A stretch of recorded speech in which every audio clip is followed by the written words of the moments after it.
I am so excited to be here with all of you today.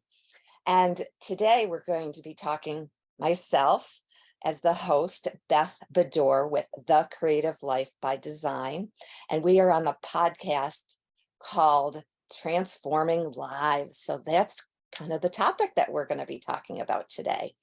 And I have a very special person with us today, and her name is Holly Joy McCabe. Am I pronouncing that correctly? Okay, Nailed it. great, Yep. good.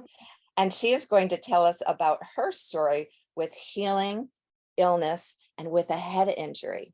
So before we get right into that story, I have a bio about her, and it's kind of long here. So what I'm going to do is talk about it, and I'm going to read it a little bit too. So as I was telling you, Holly is a holistic life coach, Psych K facilitator, and a craniosacral therapist with an additional background in nutrition and fitness. So she's got it all going on here.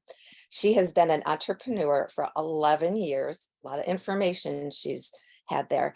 And she is the owner of Zen in a Bottle Health, a company dedicated to providing safe, natural solutions to health and beauty, and Zen Finder retreats, women retreats. I love retreats, ventures. And she has an online practice working with people called The World with her personal brand, Spiritual Fit Chick. And you may have seen that around if you're out there on social media. And I believe I've met her through that also. She has a private practice in Charlotte, North Carolina, called Zen Works.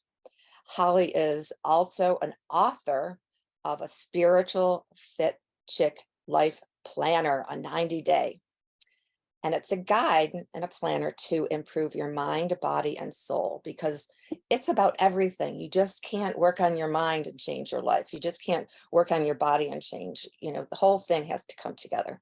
So over 17 years in the alternative health space, she has pulled upon various fields of mind, body, and science, spirituality, and neuroscience to create her own unique approach to mental health, physical health, and healing. And we talked about a lot of that when I met her at Happy Healers here in North Carolina in Huntersville. So with that being said, let's see. Her work and focus is thorough, deeper to the core issue and dwelling the subconscious mind and somatic body, mainly trauma and programming that puts our minds and our bodies on a destructive autopilot. These two elements are responsible for so many struggles someone experiences when they are rarely accessed through traditional approaches. That's the truth.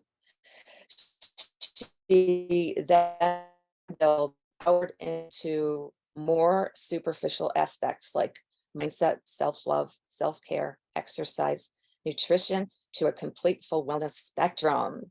And this multi-layered hybrid protocol creates a massive mental and physical shift and accelerates lasting life change. So we're talking all about transformation. So without further ado, this is Holly, and she's going to speak to us today. Hi, thank you. I'm so glad to be here. So tell us a little bit of, well, as much as you'd like to, about your story, what you've gone through with your health issues and your brain injury that you had, and how you've healed yourself and what made you want to create this beautiful spectrum of healing for other people. Yeah, so, like most people in the healing space, everything that I have learned in my professional career has been something that I delved into on my own journey, my own healing. And really that started with an eating disorder and severe body dysmorphia as a kid. Like I went on my first diet at age 9.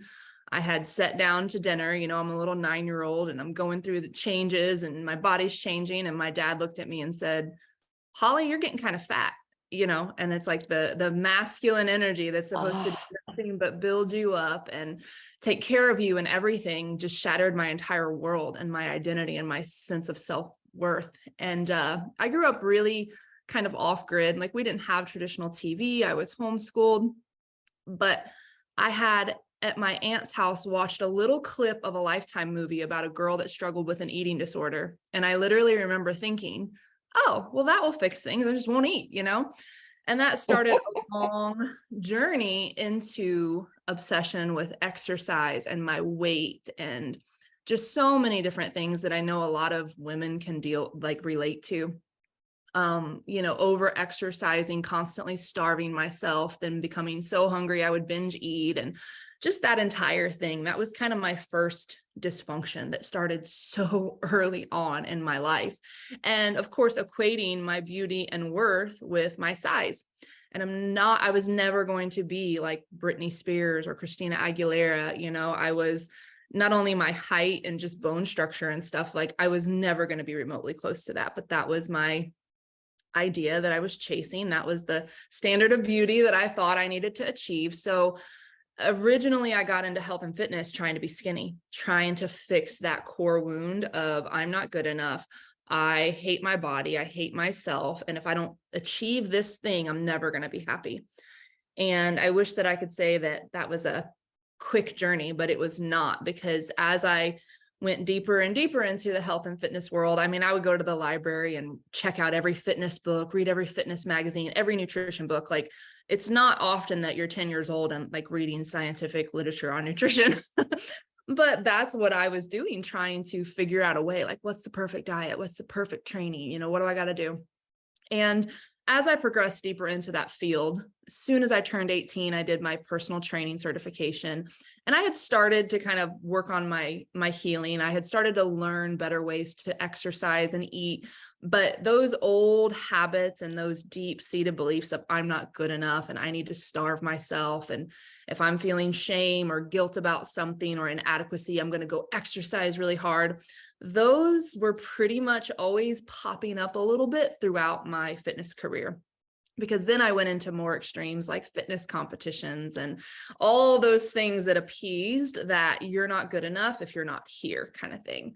But I did start to, again, fall in love with more sound nutrition and healthier ways of training and stuff. So it was kind of like the devil and the angel. I started to learn more and help other women in a better way. And then I would get there and then boom, get there and then boom, kind of go backwards. And that's the nature of our subconscious mind. Embodied. It's like you may make progress, but those deep-seated beliefs and behaviors are always pulling you backwards. So everything's always really, really hard. And I remember just being so frustrated that a lot of people in the fitness space seem to just love exercise and have no problem eating perfectly healthy all the time. And they were in shape. They didn't seem to like gain weight and lose weight. And so it was hard being in the fitness industry and comparing myself to that. And also, again, even at my absolute fittest and leanest, I never looked like the cover of magazines. Like, I never looked like that. So I always had a sense of, well, I'm not there yet. I'm not really worthy to be a fitness professional because I don't have a perfect six pack and, all of that.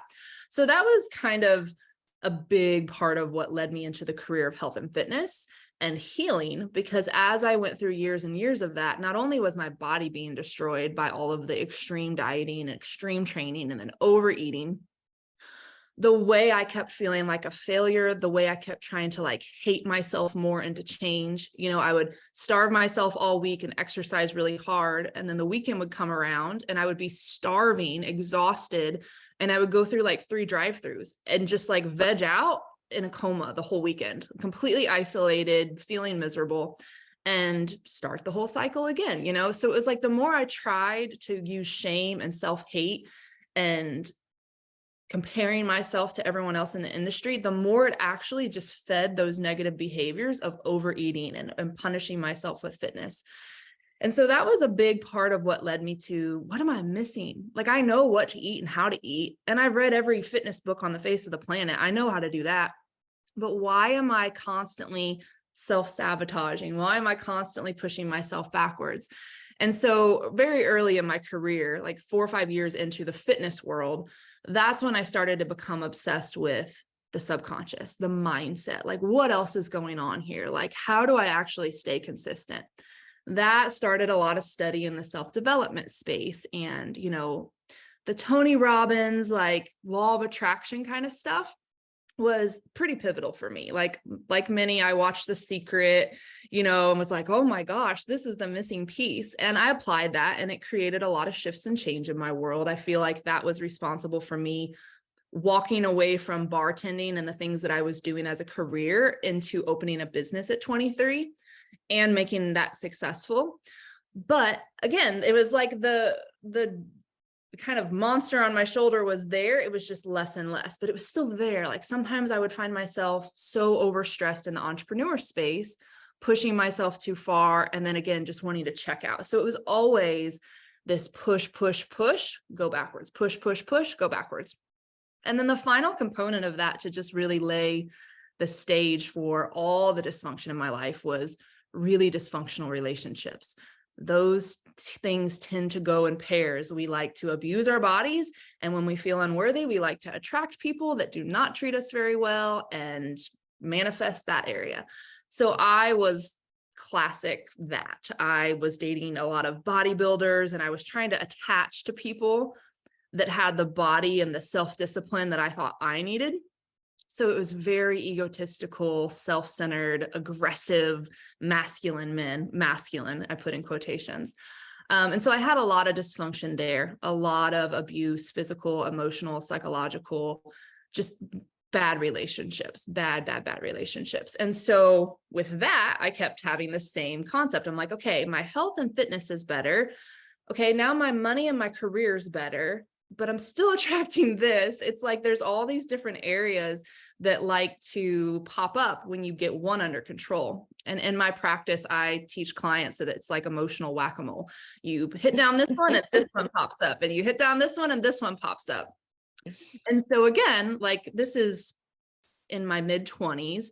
I'm just frustrated. I'm like, I'm doing all the work. I'm reading all the books. I got all the knowledge, but I still kept feeling that push-pull.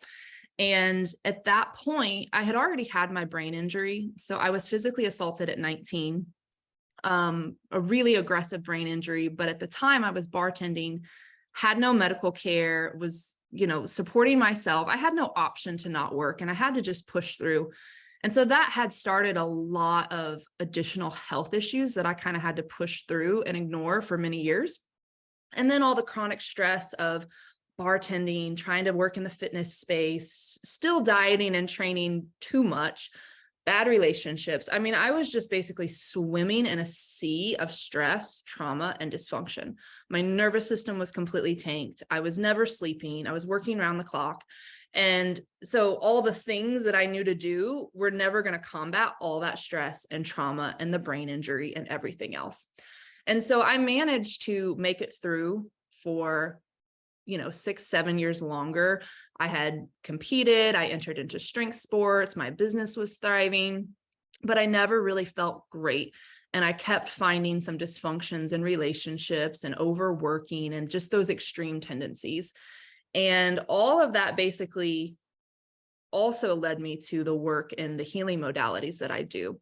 So after I got really sick from fitness competitions and stuff, that's when I was like, okay, I got health, fitness, mindset, but there's something else. There's still something else. I just knew there was something else, right?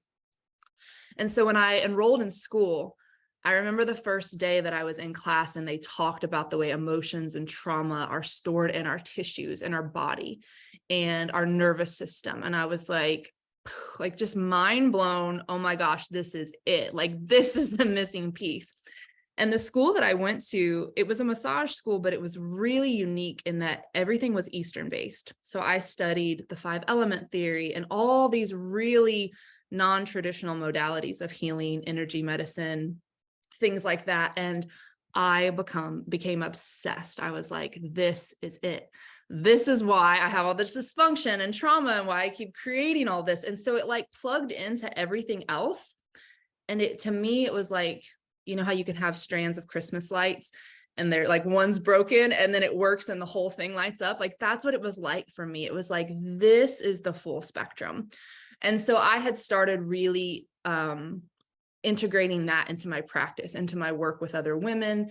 If they came to me and wanted to lose weight, we worked on the mind, the subconscious, the body, the nervous system. And I became so obsessed with helping everybody else with that I was still overworking, overdoing, overgiving, which tends to be a healer's archetype, But when I decided to close my gym so I had the gym for 8 years, and we did a lot of mind, body, very different approach to health and fitness. And I had really perfected this like technique and approach that was sustainable, that it didn't over push people. Again, everything I had learned, I was like, I'm going to teach women health and fitness in a different way, get them strong and healthy in their bodies in a different way, so they don't have to go through all the crap that I went through. And it just kept growing and growing and growing and growing. But then my body was just exhausted. And I knew, I was like, I love health and fitness, but this mind stuff, the nervous system, the subconscious is really the missing link. And I want to take that to the world. And so 2017 was when I made the choice to close that facility, move to Charlotte, and thought that I was just going to take this message to the world, right? Like, whoo, I'm going to go save everybody and everything's going to be great. Because I thought the gym and owning that was the thing that was still impacting my health. But what really happened, our best laid plans, what really happened was 5 or 6 months after I got here, the stress of moving, getting married, my husband graduated med school, relocation, closing a gym. I had to move twice in between leases, relocating 3 dogs, new city, leaving everything that I had built financially and a community, all of that. And then trying to transplant in a brand new city was just like the mini straws that broke the camel's back. Within months, I stopped being able to function. My vocal cords completely collapsed, where breathing and speaking was practically impossible. I went from being an elite athlete and owning a fitness facility and working out and all this to being bedbound, hardly able to walk or talk. I would drop things all the time. I would slur my words. I was so weak that even like trying to wipe the kitchen counter would shoot my heart rate up, and I would get dizzy and faint, and I would need to go lie down. And this basically progressed into an illness called myalgic encephalomyelitis.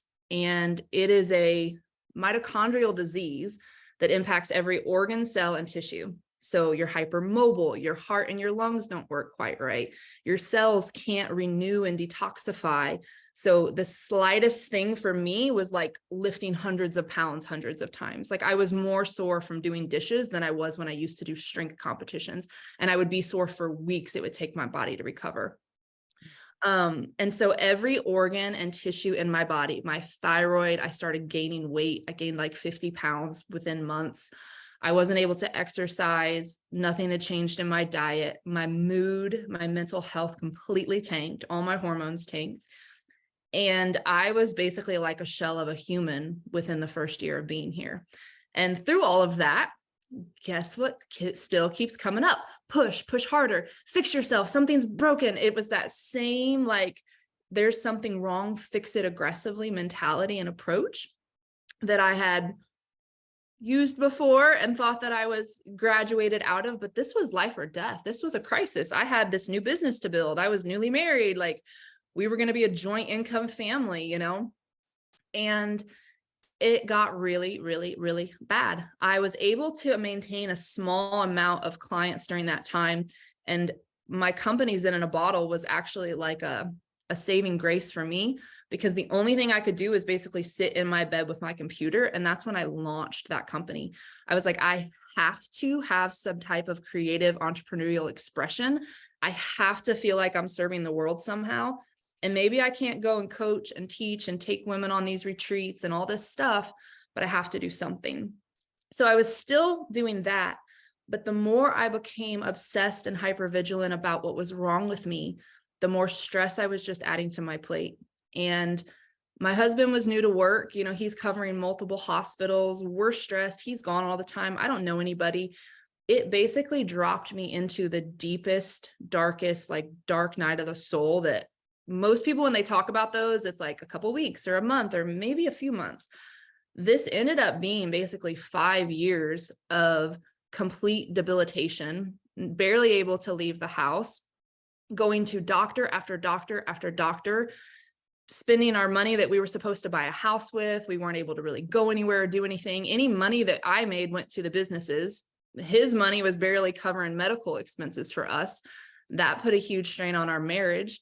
And everything was just bad. It was just really bad and hard. And I just kept trying to fight more and more and more to fix myself.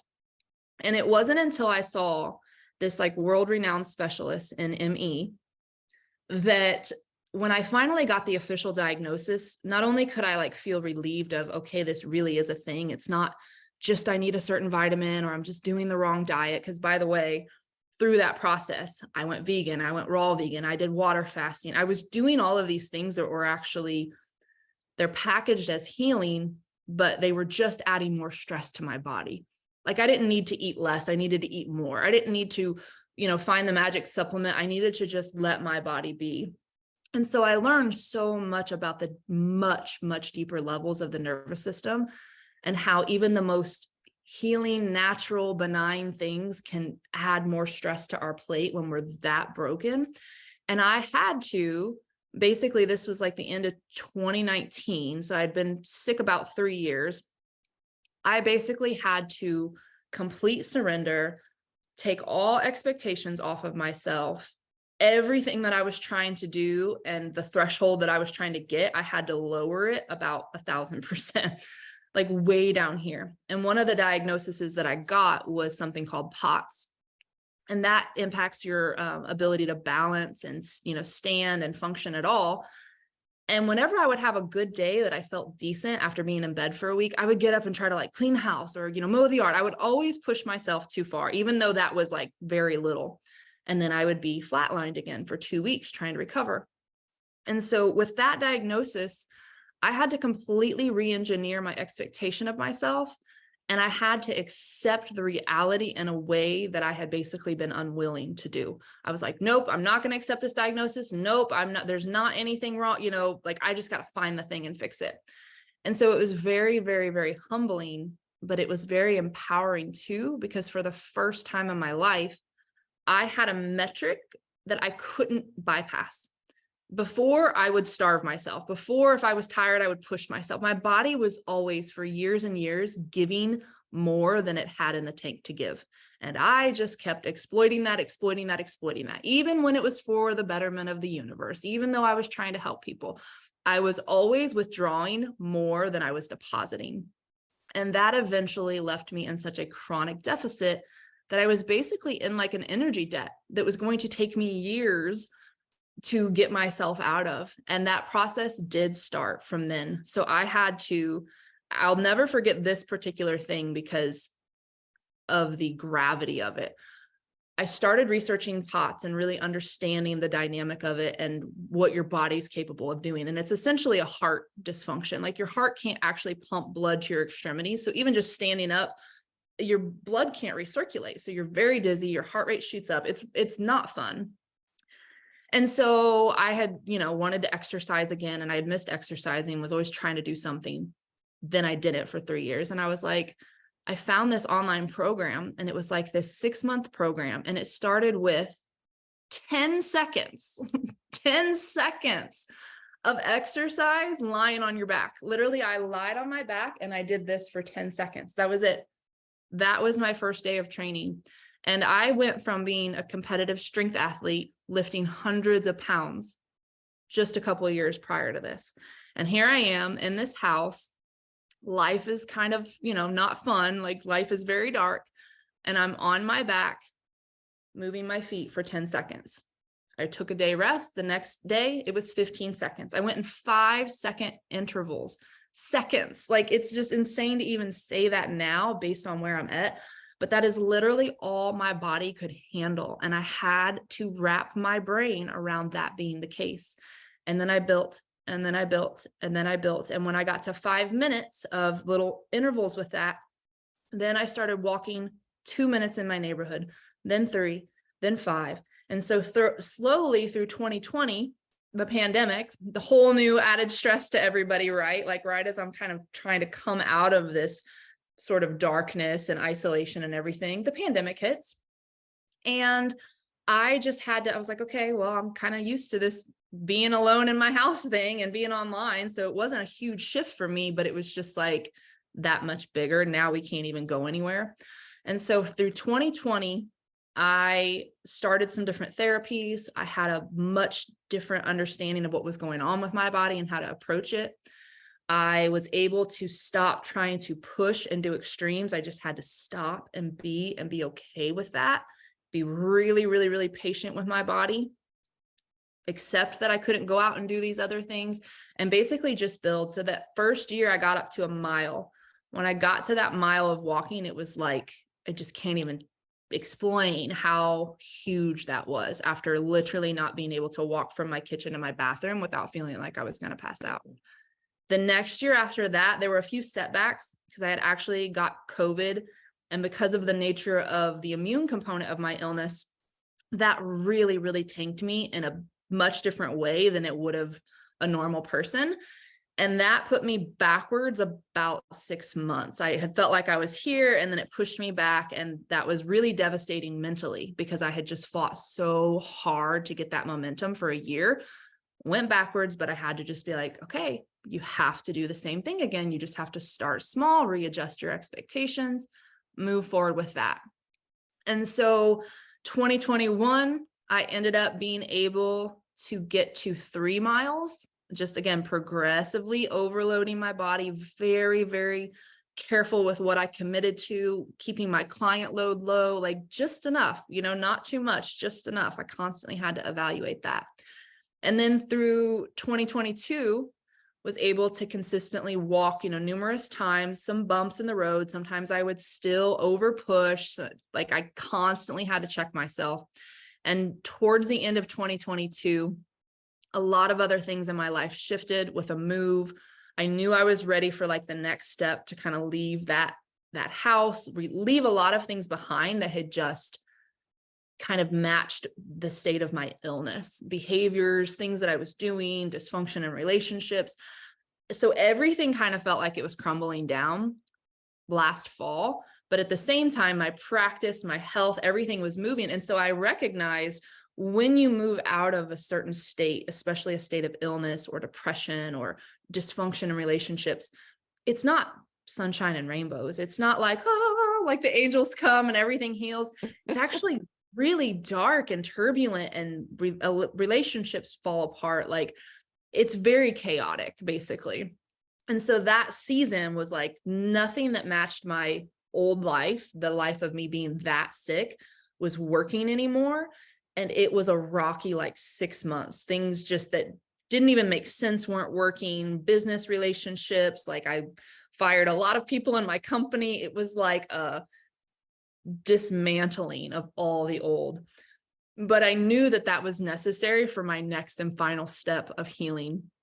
And my goal for this year, for one, I took a big international trip. I did a month to Costa Rica in March of this year. And that was like one of my final things, is to be able to travel again, because I really could not handle that.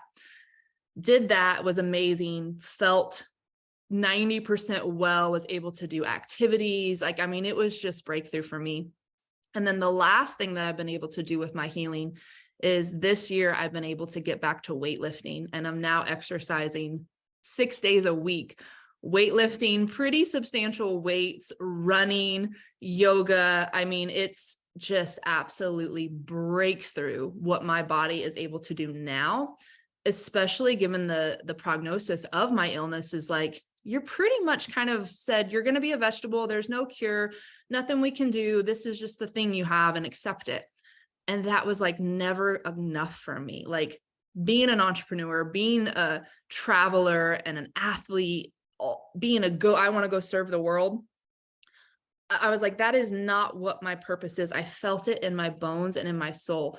This is not how it ends for me. Like that was my thing, as I was like, this is just not how it ends. I just refuse to accept this. And for a while that just added more stress and tension, because again, it felt like it was a crisis. But I had to re-engineer the way I thought, okay, I'm not going to accept this, but I have to be willing to listen to my body, and the timeline to be slower or longer than I want. So there was so much in that entire spectrum of working on my subconscious, working on my mindset, working on my physical body, working on my nervous system, and also just radical acceptance, radical rest, Mhm. radically re-engineering my self-worth. As you know, I had, in my fitness facility, we were very much about body positivity and inclusivity. Like, that was very important to me. Well, I thought that I loved my body until I gained 50 pounds and I was miserable and I had to keep buying bigger and bigger clothes. Well, it took me about 3 years to finally be like, you have to love your body like this. Like, I knew I wasn't going to continue to heal if I continued to hate the situation that I was in. That's everything that I preached for years in the fitness industry. You can't hate yourself into change. So I had to take that lesson much, much, much deeper and love my body, even when it was chronically sick, even when I couldn't get up and wash my dishes. I had to find a way to love my body, love myself, and be okay with that situation. So the depths that it took me to self-love, acceptance, changing my expectation of myself, allowing myself to not constantly be producing or doing for others. So much change in all of that. And that's basically, of course, there's millions of other little nuances and experiences and shifts and lessons in that. But that, in essence, is like the story, is grasping that inner power. Because yes, I did vitamin therapies and certain healing modalities, and I got on hormone replacement therapy. There's a lot of different things in that mix, but those were only going to work when I did the deeper foundational stuff of accepting where I was at, being willing to listen to my body and love my body and be patient with the process. And I find, of course, through that journey, I kept dealing with all these women that were in similar paths just a year or two behind me. And I was like, I know where this is headed. I know what this feels like. I know what you want to think and do, but trust me, because I have walked this path, this isn't going to work. Let me help you out and do this. And I've found the universe has always sent me clients on such similar journeys that I can serve based on my experience. And it's just mind-blowing how many women are in the same position of Mhm. just pushing themselves, trying to do it all, raise families, look perfect, be the career woman. And our bodies and our minds are just exhausted. And that looks like chronic illness. It Mhm. looks like our bodies completely shutting down and saying, we can't continue on this way anymore. And we're not going to let you even move until you're willing to accept that. And so on the other side of this, I find it's hard to say like, oh, that was all for the better. Cause that was 5 years of my life of being devastatingly ill. That was awful. Like, I'm not going to sugarcoat that. But I do think being in the health space and having all the training and credentials and experience that I had allowed me to take that lesson and plug it into my work in a deeper way, and also pave the way as a leader, as a practitioner, to say, we have to completely dismantle the way we are showing up in the world. We Yes. cannot continue at this 100% high speed above and beyond. We're collapsing. We are collapsing. And so if I can be a change maker in that, if I can be someone who can stand up here and be like, I'm a successful entrepreneur, I, have this busy life, I do this, I take care of myself, but I do it in a completely different way than I did for 30 plus years before, and it's working better, then I guess I'll take one for the collective. And that was my lesson. That was my mission, to continue to educate women on the real power of their nervous system, of the way their brain functions, and how that impacts their career, their families, their money, and most Yes. importantly, their health, because our health, all those other things depend on it. So I know that was long, but that is kind of, my story. That is it in a 30-minute kind of nutshell Mhm. of the progression of all the different stages that I went through, how that completely collapsed my body into just disease that was debilitating, that tried to take me under, and how I had to very slowly, patiently dig myself out. And things are still changing. Things are still building. I'm still trying to break some of the old habits of what I developed when I was that sick. like unworthiness and inadequacy and, all of that. Like I was in a deep, deep area of despair, and that wires your brain. When you go through Mhm, crisis like that, whether it's a divorce or deployment, there's so many different things that when mhm, it's a substantial amount of time, it changes the way our brains and bodies function. And it takes a lot of conscious effort to reprogram back to mhm. health. And that's what I do in my practice. That's what I help women do all the time, is really optimize their brain function and their nervous system to facilitate healing, and help with the cognitive mindset and perspective shifts that need to Yes. happen to facilitate that. So that is me and my story. That's what I do. That's why I'm so passionate about what I do. Mhm. And yeah, I mean, that's my journey.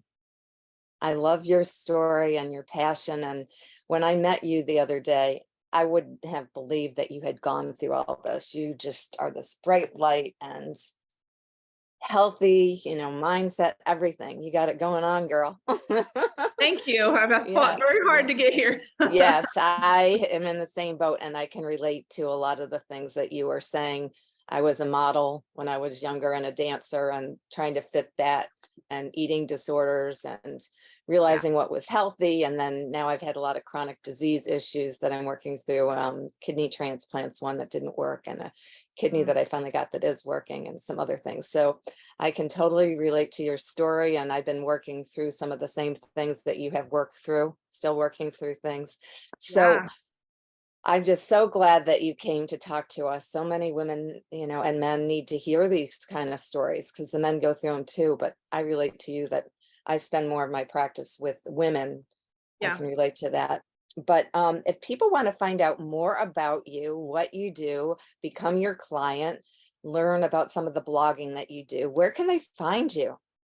So I'm kind of in the midst of a rebrand. So most of my old stuff is under Spiritual Fit Chick, and I do Mhm, still have that as an Instagram name, but my main account on Instagram is Brain Body Speak. mhm. And when you go there, I have a link tree there that'll take you to my website, my calendar to book, my podcast, kind of everything. So that's the best place. But spiritualfitchick.com is still my current website as well. That's where my Mhm. blog and podcast and stuff is. Yes, yes. Well, I support people to reach out and meet this lady and talk more to her and see what she's all about. She's doing a lot of good things here for the collective. Well, So, likewise yeah, with you. Absolutely. yeah. So I'm so glad I had this opportunity to bring you on this podcast. And you can find me and what I'm all about, Beth Bedore, The Creative Life by Design. And you can go to my website, The Creative Life by Design. And I have several different podcasts out there on YouTube. Beth Bedore, Kidney Goddess. I So we're love going to that. end this. Yeah, I refer to myself as the Kidney Goddess. I even have a little crown that's made out of crystals that my girlfriend made Aw. for me. So that was really cool. Sometimes I wear that when I'm talking about kidney disease and stuff. So it's been a pleasure, but it's time for us to go. And I just wish you the best as you continue on with your career and your business Thank you so much.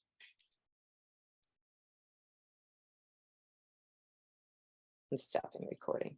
Or whoops, I didn't mean to do that. Let's see, where are we?